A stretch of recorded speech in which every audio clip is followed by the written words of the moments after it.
First is As Time Goes By, $412,000 brought in 2021, trained by Bob Baffert. Second place at the Zenyatta Stakes, Grade 2 at Santa Anita. Sixth place at the Personal Ensign, also at Saratoga. And then fourth place at Del Mar in the Clement L. Hirsch Stakes. So this horse has experience running in Southern California and Del Mar. He had two back-to-back first place wins at Santa Anita, and that was on April 24th and May 22nd. Then ran at Del Mar, experienced there, but not a great performance. Ran a little slower in that one, 72 E-speed figure, and came in fourth place.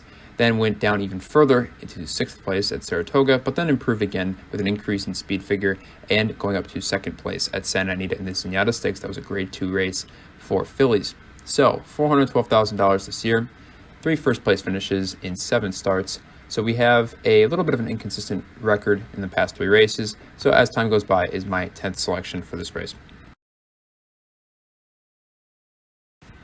Next up is Blue Stripe out of Argentina. Only $41,000 brought in her entire career, but has made 6 starts and won the past 3 of them. So came in third place in 2 Grade 1 races at San Isidro, and that was in 2020 last year. And then 3 in a row, first a non-graded race, and then followed by first place in a Grade 2 at the Hippodromo Argentino de Palermo, and then followed by at the same track a Grade 1 race, and that was a victory there on Kentucky Derby Day, May 1st. So this horse has a really good recent record, maybe not against the top talent, but talent nonetheless in a Grade 1 race internationally, and not tons of earnings brought in, but that's probably due to the country that she was racing in. So basically this horse has a good record, but maybe not the best caliber raced against. So Blue Stripe is going to be in the middle of the pack for me, about 6th place. Clairiere is a great filly. First place in the Cotillion Stakes, Grade 1 race at Parks Racing. That was right before the Pennsylvania Derby. That was about a month ago. And then we had second place in the Alabama Stakes, right behind Malathaat at Saratoga, and third place in the Coaching Club American Oaks, Grade 1 race at Saratoga. So we've seen a steady increase in performance level, going from the Kentucky Oaks fourth place in that race, going up to third place, second place, and first place, with the highest recorded E-speed figure in Clairiere's career. And that was on Parks Racing on September 25th. And that was 109. Trained by Steve Asmussen and owned by Stone Street Stables. $1.1 million brought in this calendar year, so only 2 first-place finishes in 7 starts, but most recently came in first place at the Cotillion Stakes at Parks Racing. So Clairiere is going to be my 4th selection for this race.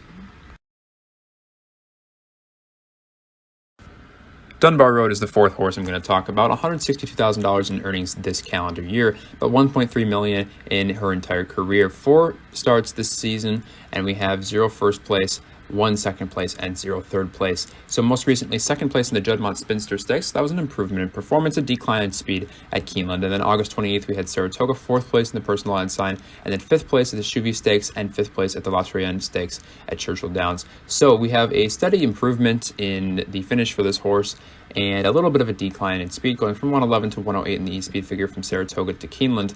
But a very inconsistent. I think in the first half of her career, she was much better, winning the Delaware Handicap and the Alabama Stakes, the Mother Goose Stakes. Much more consistent there, as opposed to the latter half of her career has been a little all over the place. So Dunbar Road is going to be my 11th selection for this race.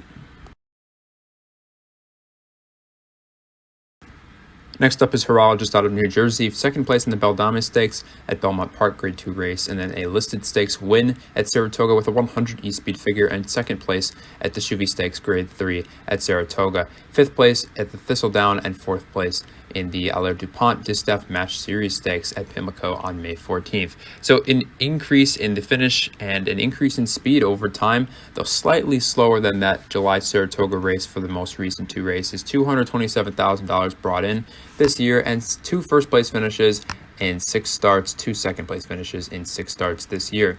So could be performing a little better and a little more consistent, especially towards the beginning of this calendar year, and not really the best horses this one has faced, with only $227,000 in earnings. So Horologist is going to be my 9th selection for this race.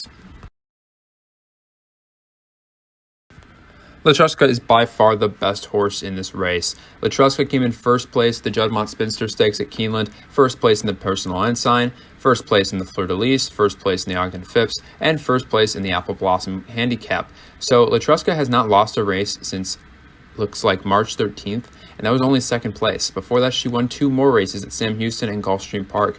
So Letruska is on fire. She's won $1.9 million this year and $2.2 million in her career. 7 starts this year and 6 first place finishes in this year and 1 second place. So she's won 5 in a row. She runs at consistently over 110 e-speed figure, so she's a really fast mare, and she is very consistent, winning some pretty high-level Grade 1 races, most recently at Saratoga and Keeneland. So Letruska, though Malathaat and Shedaresthedevil are both very talented, Letruska is going to be my number 1 pick for this race.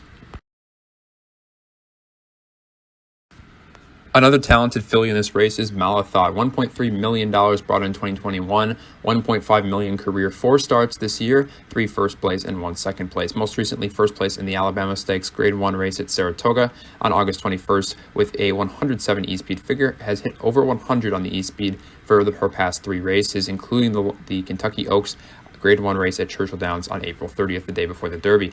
Then we have second place in the American Oaks at Grade 1 at Saratoga. So could have done a little better there. Maybe she'd be my favorite if she won that race, but has proven to be a little bit inconsistent, losing to some horses that are definitely not as good as Malathaat, trained by Todd Pletcher and owned by Shadwell Stable. So because of that inconsistency, I think that Malathaat could be a little bit of a danger here to get beaten by Letruska, but nonetheless a very talented filly. So second place for Malathaat. Marche Lorraine is from Japan and trained by Yoshida Yahagi and owned by U Carrot Farm. $902,000 this year, and first place in the Breeders Gold Cup at Monbetsu in Japan on August 12th, and then 8th place in a race before that, and 3rd place in a Grade 3 stakes race before that, and then two first place victories right before that at Kawasaki and Oi. So this horse most recently first place. I like to see that in the Breeders Gold Cup. Sounds like a pretty big race, at least for Japan. And then you have 8th place right before that. That's not very good at all, but a good amount of earnings brought in only about 5 races this year. 3 for 5 on the year, 3 first place in 5 starts. So that's not a too terrible record. This is a mare foaled in 2016.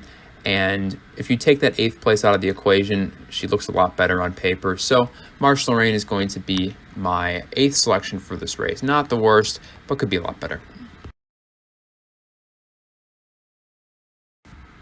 Private Mission is definitely a horse that could be a sleeper for this race. Trained by Bob Baffert, most recently came into first place at the Zenyatta Stakes Grade 2 race at Santa Anita, and then first place in the Torrey Pines Stakes Grade 3 at Del Mar on August 21st.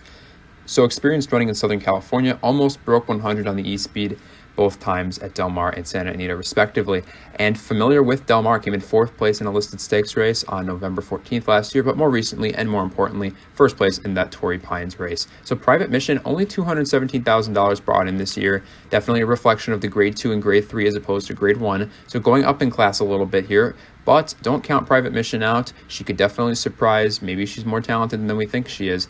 And though that she has not raced at quite the level that some of the other horses have raced at, she is still pretty solid on paper and has a decent record. So Private Mission is going to be my 5th selection for this race. Royal Flag out of Kentucky is the second to last horse I will discuss. Mare from 2016, $327,000 in 2021. 4 starts, 2 first place finishes, and 1 second place and 1 third place. Most recently, first place in the Beldam Stakes at Belmont Park Grade 2 race, breaking 100 on the E-Speed figure with 109, has not gone below 100 since July 18th, 2020 at Monmouth Park. So she is pretty consistent in running pretty fast, but she's a little bit inconsistent in getting those victories. She has never gone worse than 3rd place in her entire career, and that is 12 different starts ranging back to 2019. However, you have first place most recently, but then 3rd place, personal line sign, first place, second place, first place, second place, second place, 3rd place. So could be a little more consistent on getting some victories, but a decently high win percentage, career 50%, trained by Chad Brown, and could be a little bit higher level, not so many Grade 2 and Grade 3 races. So Royal Flag is going to be middle of the pack, 7th place. Shedaresthedevil, the last horse, is an excellent contender for this one. 997,000 brought in 2021, 2.2 million in her career. She's very experienced, won 9 out of her 16 career starts. Most recently, she's gone back-to-back Grade 1 Clement L. Hirsch Stakes at Del Mar, and then first place at the Locust Grove Stakes Grade 3 at Churchill Downs.